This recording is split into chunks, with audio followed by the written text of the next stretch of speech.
यस जमघटको लागि आमन्त्रणलाई स्वीकार गरेर जसरी साथीहरू उपस्थित हुनुभयो यसका लागि म धेरै धेरै धन्यवाद भन्न चाहन्छु।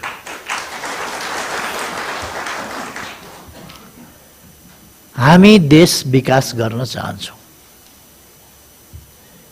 भर्खरै प्रधानमन्त्रीज्यूले भन्नुभयो यो गरिब हुनै नसक्ने देश, हुनै नपर्ने देश, तर यथार्थमा के गरिब छ। गरिब हुनै नसक्ने देश हो यो, गरिब हुनै नपर्ने देश हो, तर शासकीय अव्यवस्था वा जनतालाई विकासमा सरकारले मार्गदर्शन गर्न नसक्नु, संगठित ढंगले परिचालन गर्न नसक्नु,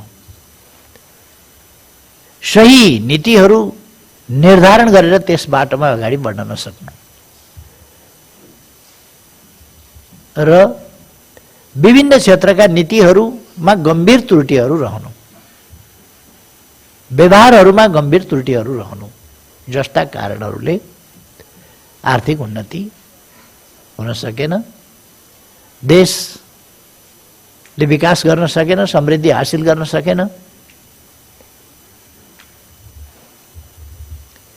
आज हामी त्यस स्थितिलाई सम्पूर्ण रूपमा बदल्ने र छोटो अवधिभित्र निकट भविष्यमा देशको आर्थिक पहिचान बदल्ने त्यस संकल्पका साथ आज हामी यहाँ भेला भएका छौँ।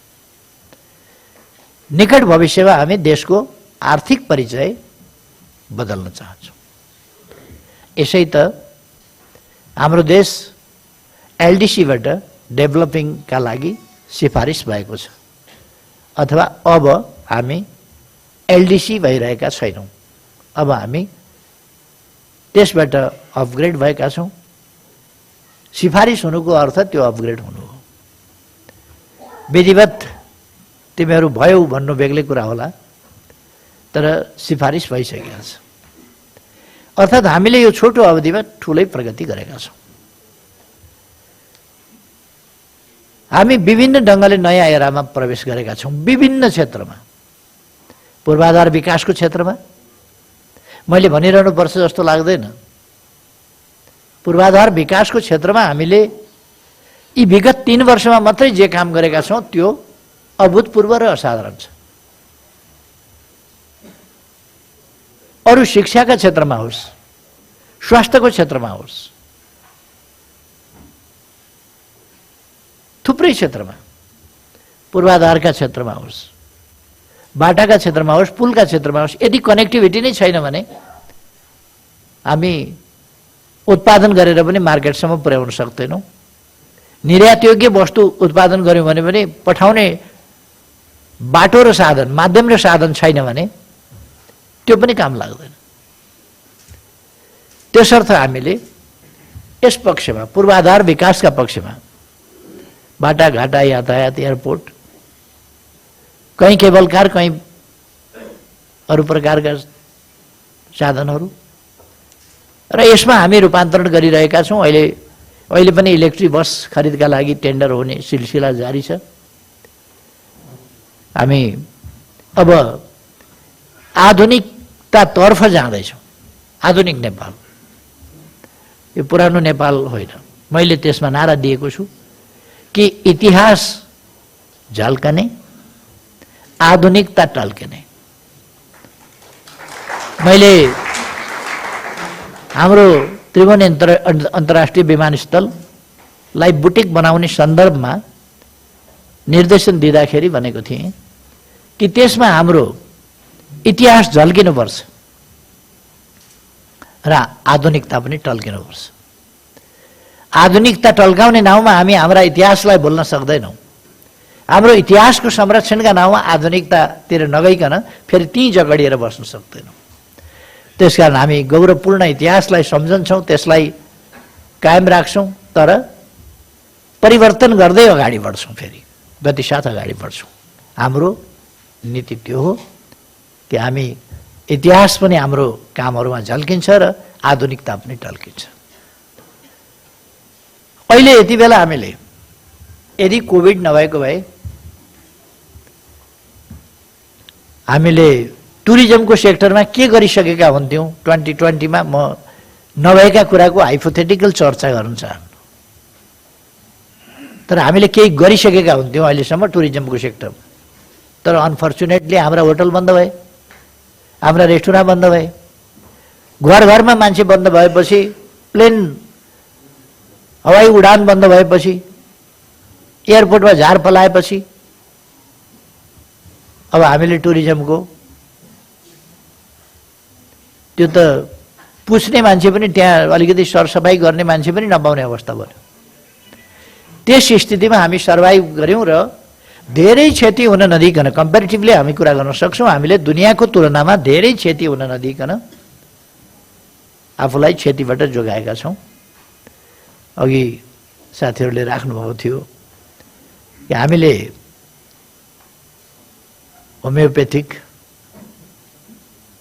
एक सेक्टरबाट एक थरी साथीहरूले होमियोपेथिक गर्नुभयो होला, अर्को थरीले आयुर्वेदिक गर्नुभयो होला, अर्को थरीले प्राकृतिक गर्नुभयो होला, अर्को थरीले अर्को चिज गर्नुभयो, अथवा हाम्रा ट्रेडिसनल मेडिसिनका पक्षहरू, हाम्रो भान्सा।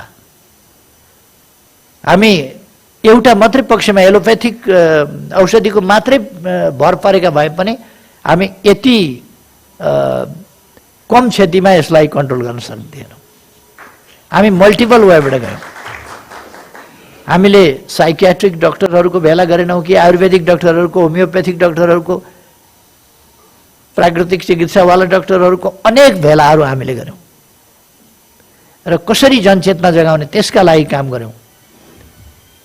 र जनचेतना वास्तवमै जागेको छ र हामीले नेपालीहरूको जस्तो हाम्रो स्वास्थ्य नीतिको मूल आधार, मूल स्वास्थ्य नीति के हो भन्दा हामीले स्वस्थ अथवा निरोगी नेपाल भन्यो। निरोगी भएपछि बुढौतीमा जानु पर्ला, प्रेग्नेन्सीमा जानु पर्ला हस्पिटल, कुनै ट्रमाको स्थितिमा आकस्मिक दुर्घटना जन्य कुराहरूमा जानु पर्ला, नत्र भने वर्षक जवान र उमेरका मान्छे ज्येष्ठ नागरिक हुँदासम्म पछिसम्म पनि हस्पिटल जानै नपरोस्। हामी त्यस दिशामा अवेरनेस, हाम्रा ह्याबिट्स, अरू कुराहरूमा पनि जाँदैछौँ, अथवा समाज परिवर्तनलाई हामीले एउटा क्षेत्रबाट एकाङ्गी रूपमा अलिक झपक्क धान फल्यो भने पुग्छ भन्ने हाम्रो मान्यता छैन। ठुला मकैका घोगा, धेरैवटा घोगा एउटा बोटमा फल्यो भने पुग्छ भन्ने हामी छैनौँ। उद्योग फस्टायो भने मात्रै पनि पुग्छ भन्ने हामी छैनौँ। पर्यटन फस्टायो भने त्यसमा मात्रै पनि पुग्छ भन्ने छैन हामीले। विद्युत प्रशस्त निकाल्यौँ भने पनि त्यसले मात्रै पुग्छ भन्ने छैन। हामी होलिस्टिक एप्रोचका साथ जाँदैछौँ। सम्पूर्ण पक्षहरूको विकास र उत्थान, समग्र पक्षहरूको परिवर्तन, रूपान्तरण र अग्रगमन, हामी ती नीतिहरूका साथ जाँदैछौँ। केडियाजीले राख्नुभयो, दुगरजीले अलिकति त्यसमा जवाफ पनि दिनुभयो। जुन ठाउँमा गयो त्यही अनुसारको कुरा भनेर। अब व्यापारीसँग गएर के का कुरा गर्ने त? उद्यमीसँग गएर के का कुरा गर्ने? उद्योग व्यापारकै कुरा गर्नु पर्यो। अब यहाँ कृषिका कुरा धेरै गरेर त फाइदा छैन, यहाँ त उद्योगका कुरा गर्नु। उद्योग कृषिका कुरा गर्ने हो भने पनि कृषि आधारित उद्योग, कृषिको बाई प्रोडक्टको रूपमा आउने उद्योग, प्रशोधनका उद्योगहरू, क्यानिङ उद्योगहरू, अथवा अरू प्याकेटिङका इन्डस्ट्रिजहरू, अथवा प्रशोधनका कुराहरू कृषिजन्य उपजसँग सम्बन्धित भए पनि उद्योगसँग सम्बन्धित भएर कुरा गर्नुपर्ने हो त्यसलाई, या त त्यसलाई निर्यातसँग सम्बन्धित बनाएर कुरा गर्नु पर्यो। त्यसकारण यो स्वाभाविकै हो। यो जहाँ पुगिन्छ त्यही अनुसारका। अझ मेरो त के भने, जुन मञ्च छ त्यस मञ्चमा त्यसमा कन्फाइन भएर कुरा गर्छु। मेरो आदत त्यही हो।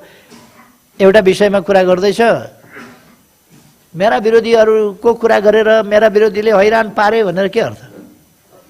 तपाईँलाई के मतलब त्यसको? तपाईँलाई आफ्ना समस्या र त्यसको समाधानसँग मतलब छ। मेरा विरोधी के गर्दैछन्,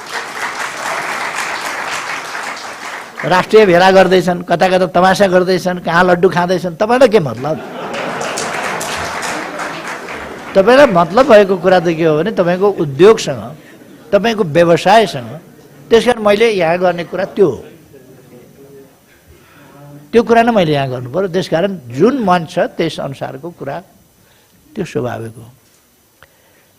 हामीले समृद्ध नेपाल सुखी नेपाली राष्ट्रिय आकांक्षा भनेका छौँ। त्यो प्राप्त गर्न भनेको एउटा सेक्टर मात्रै उठाएर हुँदैन। अस्ति केडियाजीले यस राष्ट्रिय आकांक्षाको सम्बन्धमा अपूर्णताको कुरा अलिकति उठाउनु भएको थियो एउटा फोरममा।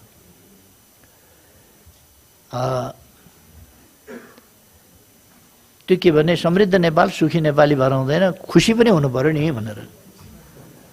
म के भन्न चाहन्छु भने उहाँले पनि बुझ्दा हुन्छ, अरू साथीहरूले पनि सम्झिँदा हुन्छ यस कुरालाई। खुसी भनेको एक क्षणिकको एकवटा विषयको कुरा हो। तपाईले एउटा साथीलाई फुल दिनुभयो भने खुसी हुन्छ, एकछिनको कुरा हो त्यो। सुखी जीवन भनेको खुसीसँग सम्बन्धित हुँदैन। खुसी भनेको एक क्षणको कुरा हुन्छ। खेल्दाखेरि एउटा टेबल टेनिस खेलो, एउटाले जित्यो भने खुसी हुन्छ, अर्काले हार्छ खुसी हुँदैन।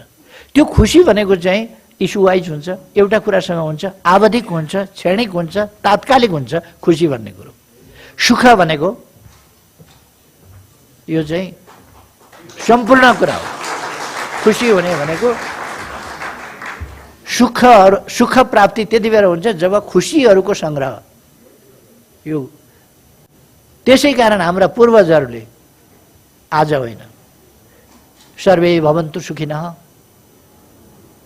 सबै सुखी हुन् भनेर किन भने मानव जाति के चाहन्छ भन्दा मानव जातिका सम्पूर्ण प्रयासहरू, सम्पूर्ण क्रियाकलापहरू, सम्पूर्ण चेष्टाहरू केका लागि समर्पित छन्। किन मान्छेले चेष्टा गर्छ? तपाईँ उद्योग किन चलाउनुहुन्छ? तपाईँ बिजनेस किन गर्नुहुन्छ? तपाईँ रिस्क किन मल्नुहुन्छ? सुख प्राप्तिको उद्देश्यका लागि। तपाईँले खेतीबाली किन लगाउनुहुन्छ? सुख त्यसमा खुसीहरूको सङ्ग्रहबाट सुख। खुसी कस्तो हुन्छ भने तपाईँले रोपेको बिरुवा उम्रियो भने तपाईँलाई खुसी लाग्छ, तर त्यसले तपाईँलाई जाडोमा ज्याकेट हाल्दैन, बिरुवा नै उम्रिया हो। सुख भनेको चाहिँ त्यो फलिकन तपाईँले ज्याकेट लाउन पाएपछि चाहिँ जाडो हट्छ, त्यो चाहिँ सुख हो। तपाईँले त्यो फलिकन खान पाएपछि पेट भर्छ, त्यो सुख हो। जैविक र मानवीय आवश्यकताहरूको परिपूर्ति भएपछि, न्यायोचित आवश्यकताहरूको परिपूर्ति भएपछि सुख प्राप्त हुन्छ। र समृद्धिले मात्रै सुख हुँदैन। त्यसै कारण हामीले समृद्ध नेपाल सुखी नेपाली भनेका छौँ। समृद्ध नेपाल सुखी नेपाली समृद्धि मात्रै भएर हुँदैन। चन्दाका नाममा तपाईँलाई बन्दुक देखाएर तपाईँको आम्दानी भन्दा बढी माग गर्छ र असुल उपर गर्न थाल्छ भने, पर्सि पैसा बुझाउन ल्याउ नत्र भनेको छ भने तपाईँ धनी हुनुहुन्छ, तर के भने निन्द्रा त लाग्दैन, भोक त लाग्दैन हो। त्यसै कारण यस्ता समस्या पनि समाधान गर्न म लागेको छु, हामी लागेका छौँ। मैले तपाईँहरूलाई पैसा बाँडेको छैन,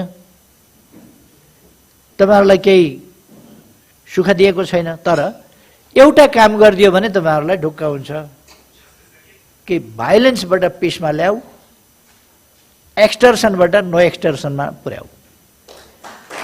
तपाईँहरूलाई आनन्द आउँछ नि त, सुख प्राप्त हुन्छ नि त्यसले, निन्द्रा लाग्छ नि त्यसले, भोक लाग्छ नि त्यसले हो। त्यसकारण अर्को कुरा के भने मारवाडी सङ्घका अध्यक्षले अघि बोल्नुभयो, अलि हामीलाई हेपे जस्तो लागिरहेको छ अहिले पनि भनेर। अर्थात् मान्छे के चाहँदो रहेछ भने सम्मानपूर्ण जीवन चाहँदो रहेछ हो। त्यस कारण उहाँ धनी हुनुहुन्छ त। मारवाडी सङ्घ, मारवाडी भनेको गरिब समुदाय होइन, सम्पन्न समुदायको संस्थाको अगुवा हुनुहुन्छ, तर पनि सन्तोष रहन्छ, मनमा अलिक सुख रहन्छ। किन सुख रहन्छ भने हेपी राखेको छ मलाई भन्ने परेको छ। धन त छ नि उहाँसँग, धन छ, तर हेपेको फिलिङ भइराखेको छ भने, हेपेको फिलिङ भइराखेका बेला हेपिएपछि मान्छेलाई सुख हुँदैन। त्यसकारण हामी सुख चाहन्छौँ भने सम्मानयुक्त जीवन बाँच्न पाउनुपर्छ, बराबरीको हैसियत र हक भएको जीवन बाँच्न पाउनुपर्छ। तब मात्रै। एक दुईटा महिला दिदीबहिनीहरू हुनुहुन्छ यहाँ, उहाँहरूको आफ्नो पिर छ। महिला भएको हुनाले हामीलाई पछि पारेका छन्, नत्र भने हाम्रो क्षमताले हामी निकै अगाडि बढ्ने मान्छे हौँ भन्ने परिरहेका छ उहाँहरूलाई। उहाँहरू सम्पन्न परिवारको हुनुहुन्छ, तर पनि मनमा अलिकति खुसी छैन, सन्तोष छैन, सुख छैन, किनभने जेन्डर डिस्क्रिमिनेसन छ भन्ने उहाँहरूलाई परिरहेका छ। त्यसकारण हामी सुखका निम्ति काम गरिरहेका छौँ। समृद्धि मात्रै होइन, सुखी नेपाली पनि सुरक्षाको निर्भय वातावरणको प्रत्याभूति हुनु पर्यो, सम्मानयुक्त वातावरणको प्रत्याभूति हुनु पर्यो र अधिकार सम्पन्न जीवन हुनु पर्यो। पाउनु पर्ने हक अधिकारहरू प्राप्त गर्नु पर्यो। घोषित हक अधिकारहरू संविधानको किताबमा मात्रै लेखेर भएन, त्यो अधिकार प्राप्त हुनु पर्यो, त्यहाँसम्म पुग्न पाउनु पर्यो। खाना लाउने अधिकार सबैलाई छ, छोराछोरी पढाउने अधिकार सबैलाई छ, स्वास्थ्य उपचार गर्ने अधिकार सबैलाई छ, ठुल्ठुला उद्योग खोल्ने अधिकार सबैलाई छ नि। मलाई पनि ठुला ठुला उद्योग खोल्ने अधिकार छ, तर दमडी हुनु पर्यो नि। हो त्यो स्थितिसम्म पुग्न अवसर मैले चाहिँ पाउनु पर्यो। यसर्थ अवसरहरूको प्राप्ति, समानताको प्राप्ति, सुरक्षाको प्राप्ति, सम्मानजनक जीवनको प्राप्ति। र मैले संक्षिप्तमा अघि भने न्यायोचित जैविक र मानवीय आवश्यकताहरूको सहज परिपूर्तिबाट मात्रै सुख प्राप्ति हुन सक्दछ, समृद्धि एक्लैले हुँदैन। त्यसर्थ हामी समग्र समाजको समग्र सामाजिक उत्थान, जसभित्र आर्थिक, राजनीति पनि भाँडभैलो नहोस्, सङ्लो राजनीति होस् न, भाँडभैलो नहोस्, अर्थतन्त्र पनि विकृत नहोस्, स्वस्थ अर्थतन्त्र जाङ्गिएर मौलाएर फस्टाएर अगाडि बढोस्। सामाजिक जीवन पनि यतै बम पड्किया छ, उतै मान्छे मारिया छ, उतै के भएको छ। एक जमाना कस्तो थियो ओहो नेपाल। भागेर जाउँ भने कहाँ जाउँ, यहाँ बसौँ भने बसिसक्नु छैन। सबै भागेर जाँदाखेरि के गर्ने र फेरि यहाँ बसिसक्नु, त्यस्तो भएको थिएन र। खाडीमा मान्छे जाने अहिले 40 लाख 50 लाख आदि अहिलेको सरकारले पुर्याएको हो र। किन पुगे मान्छे भन्दा त्यही द्वन्द्वका कारण त पुगे। हिजो एउटा द्वन्द्वको त्यो स्थिति बन्यो। त्यो द्वन्द्वको स्थितिले मान्छे गाउँमा बस्न नसकेर सहर आउने, सहर बस्न नसकेर विदेश भाग्ने। दुईटा, सुरक्षाको हिसाबले, रोजगारीका हिसाबले। जान परिवार कसरी पाल्ने? गाउँ छोड्यो, ठाउँ छोड्यो, उद्योग धन्दा बन्द भए, कल कारखाना बन्द भए, अरू रोजगारी गए। साहुजीले त उद्योग डुब्यो, तर पनि अलिकति डिपोजिट हुँदो हो, केही समय त चल्ला। तर त्यो बिचराहरू जो ह्यान्ड टु माउथ छ, उसको त केही समय चल्ला भने डिपोजिटै छैन नि उसँग त। डिपोजिट नभएकाको के भयो होला? त्यसकारण त्यो स्थिति हामीले पार गरेर आयौँ र आजको यस स्थितिमा छौँ। मैले यहाँ भन्न खोजेको के भने हामी समग्र क्षेत्र, हाम्रो राष्ट्रिय सामाजिक जीवनको सम्पूर्ण क्षेत्र, कृषि, उद्योग, व्यापार, पर्यटन, सर्भिस सेक्टर, इन्फ्रास्ट्रक्चर लगायतका सबै, एजुकेसन एन्ड हेल्थ, अरू सेक्टरहरू, सबै क्षेत्रको उत्थानबाट समृद्ध नेपाल, विकसित नेपाल, आधुनिक नेपाल र सुखी जनताको नेपाल बनाउन चाहन्छौँ।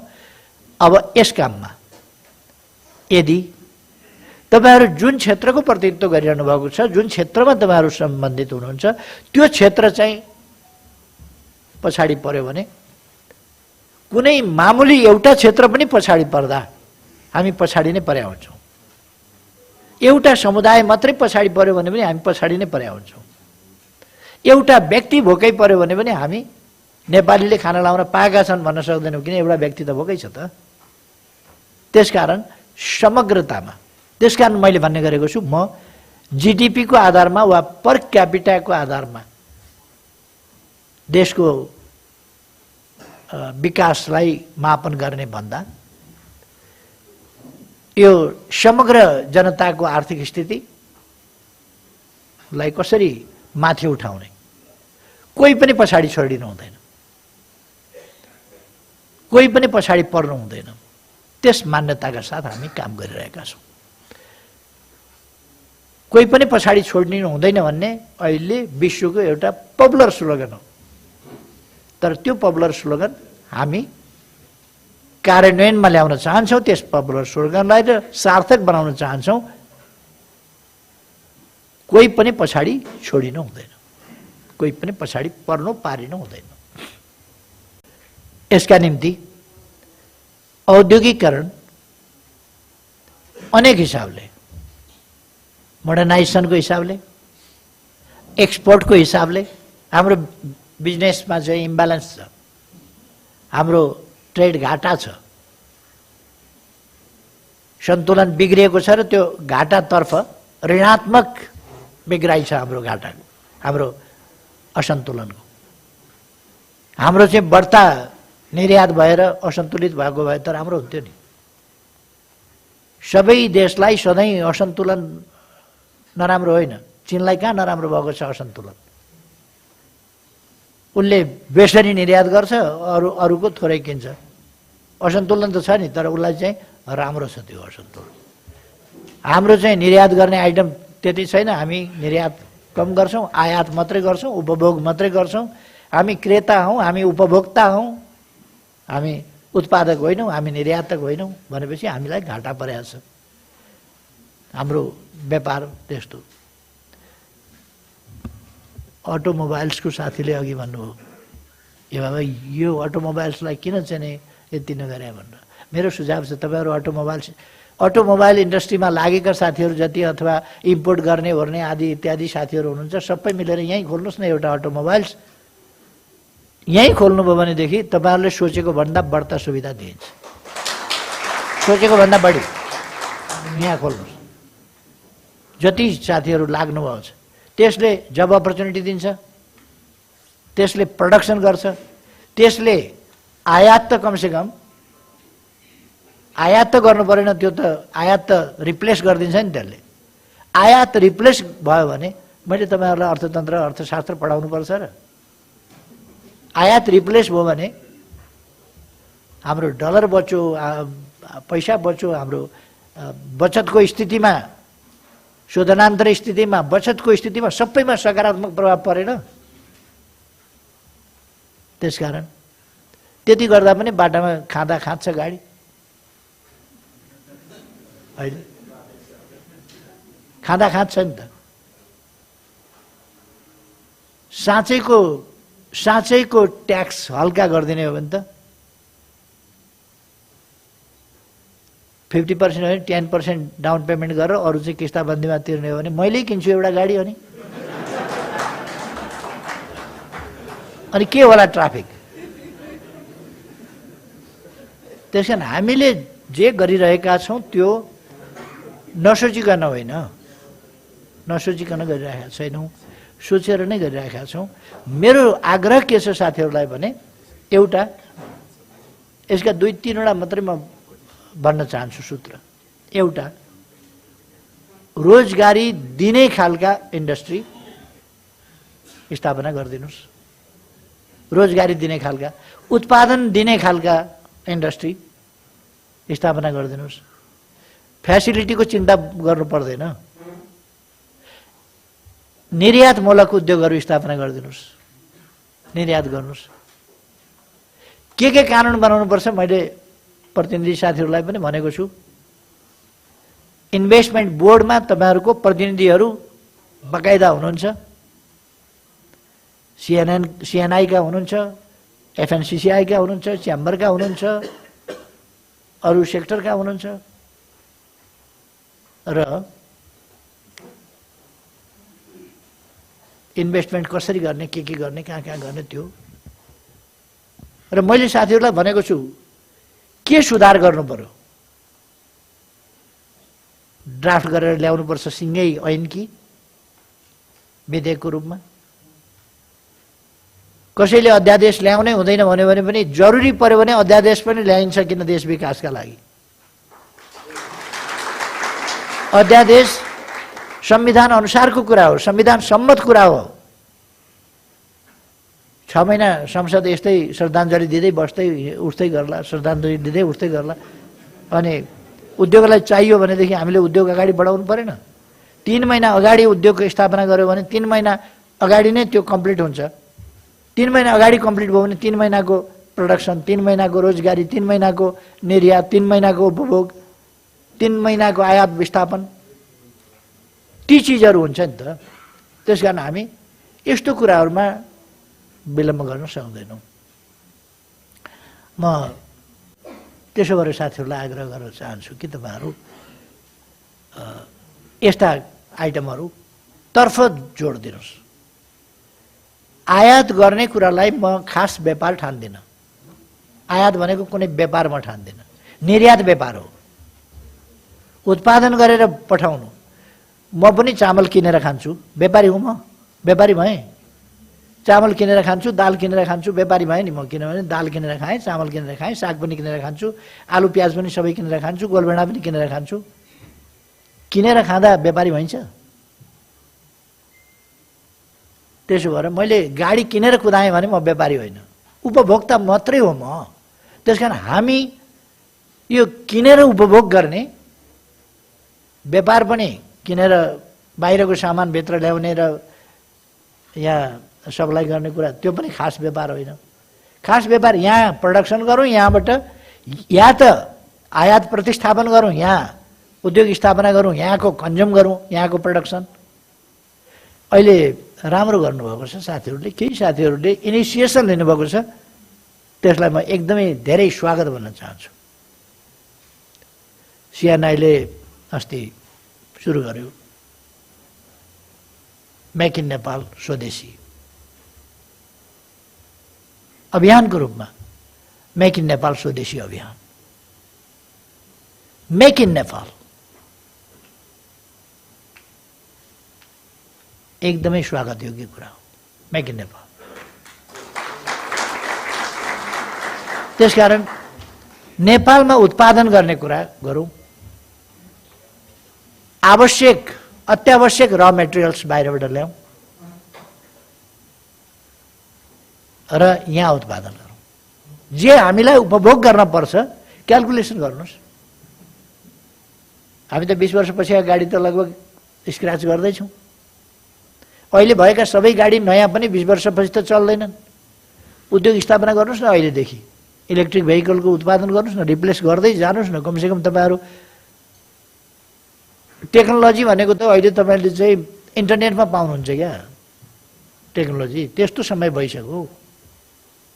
त्यसकारण हामीसँग अब इन्जिनियर नभएका होइनन्, टेक्निसियन नभएका होइनन्, अथवा हामीले चाहिँ कन्सल्टेन्ट हायर गर्न सक्छौँ। त्यसो गरेर गरौँ। तर हामी यहाँ गरौँ। हामीले इलेक्ट्रिक भेहिकलबाट अरू भेहिकललाई बिस्तारै रिप्लेस गर्नुपर्छ। किन रिप्लेस गर्नुपर्छ भने वातावरणप्रतिको हाम्रो सजगता एउटा कुरो धेरै माथि छ। 45% वन क्षेत्र, 17% हिमाल, 62% यस देशले इन्भाइरोमेन्टका लागि 62% भूभाग डेडिकेट गरेको छ। 62% भूभाग जुन देशले डेडिकेट गरेको छ त्यसले सबभन्दा प्रदूषित सहर बन्ने अबगाल फेरि किन बोक्ने? जसले 62% यो हाम्रो नेपालका लागि मात्रै होइन, यो ग्लोबल हिसाबले, ग्लोबल इन्भाइरोमेन्टको लागि हाम्रो हिमालको महत्त्व हामीसँग मात्रै छैन, ग्लोबल इन्भाइरोमेन्टसँग छ। यो हिमाल भनेको त एउटा natural biggest largest cooling centre हो, बिगेस्ट लार्जेस्ट रिचार्जिङ सेन्टर हो, वाटर रिचार्जिङ कुलिङ सेन्टर हो। यसका थुप्रै पक्षहरू छन्। यो हामीले डेडिकेट गरिराखेका छौँ। 45% वन जङ्गलले हामी डेडिकेट गरिराखेका छौँ। त्यो डेडिकेसन हाम्रो छ भने हामीले अरू क्षेत्रमा पनि प्रदूषणलाई कम गर्ने, र क्लिन इनर्जी, रिन्युएबल इनर्जीतिर जाने त्यो सोचका साथ अघि केडियाजीले भन्दै हुनुहुन्थ्यो यो पार्टीहरूले घोषणापत्रमा लेख्छ, पार्टीहरूले लेख्छ त्यसपछि बिर्सिन्छ। बिर्सिया छैन। मेरो घोषणापत्र र मेरा कामहरू केडियाजीलाई मैले एक दिन बोलाउनु पर्ला जस्तो लागिरहेछ। बसेर अलिक राम्ररी नै छलफल गर्नुपर्ने जस्तो लाग्दैछ। त्यो दुईटा चिजहरू राखेर र हामी जहाँ पुगिन्छ पुगिन्छ भनेर त्यसरी हिँडिराखेका छैनौँ। ढुङ्गा टिपेर फ्याँकिदियो, जहाँनेरि झर्छ मैले ताकेको ठाउँै त्यही हो भनेर हामी भनिराखेका छैनौँ। हामी पहिले टार्गेट निर्धारण गर्छौँ अनि त्यस टार्गेटमा पुग्ने कसरी हो। हामीले टार्गेट मात्रै होइन, नेसनल एस्पिरेसनको रूपमा हाम्रा पर्सपेक्टिभ के हुन् त्यस रूपमा समृद्ध नेपाल सुखी नेपाली तोकेका छौँ र त्यसलाई प्राप्त गर्ने के कामहरू, कुन कुन ब्रान्चमा के कामहरू, इन्डस्ट्रीको क्षेत्रमा के हुन सक्छ, ट्रेडको क्षेत्रमा के हुन सक्छ, एग्रिकल्चरको सेक्टरमा के हुन सक्छ, टुरिज्मको सेक्टरमा के हुन सक्छ, टुरिज्मका लागि अरू सेक्टरहरूमा के हुन सक्छ, इन्फ्रास्ट्रक्चरका क्षेत्रमा के हुन सक्छ, यी सबै कुराहरू हामी विचार गरिरहेका छौँ। मलाई थाहा छ तपाईहरुले